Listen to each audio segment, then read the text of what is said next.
Blok imtahanda iştirak edə biləcək növbəti bir sual tipinə baxaq. Bizə bir ifadə verilibdir və bu ifadənin ən böyük qiymətini tapmaq lazımdır. Baxırıq ki, burada azalan sabit bir ədəddir, 15. Çıxılan isə hər hansı iki dəyişənli ifadədir. Əgər bunların fərqinin ən böyük olmağını istəyiriksə, çıxılanı burada ən kiçik götürməliyik.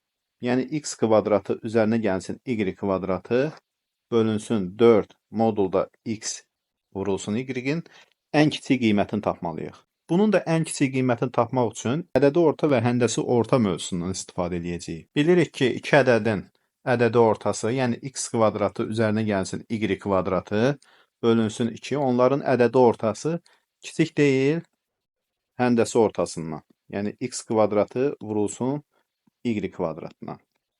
Bunu da bir balaca sadələşdirsək, buradan alarıq ki, x kvadratı üzərinə gəlsin y kvadratı bölünsün 2 böyük bərabərdir x vuraq y modulda.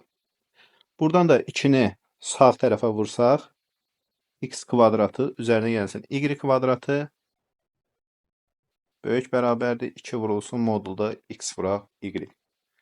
Burada indi biz verilmiş ifadədə bunun yerinə ən kiçik qiymət yazmalıyıq ki, ümumi olaraq bu kəsirin qiyməti ən kiçik olsun. Çünki kəsirin surəti nə qədərə kiçikdirsə, kəsir o qədərə kiçik qiymət alacaq.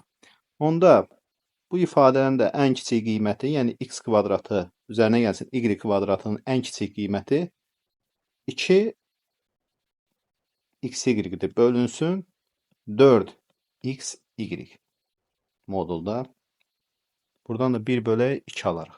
Aparıb yerinə yazsaq 15 çıxılsın 1 bölə 2 bərabərdir 14.5. Bu ifadənin ən böyük qiyməti 14.5-dir. B variantı.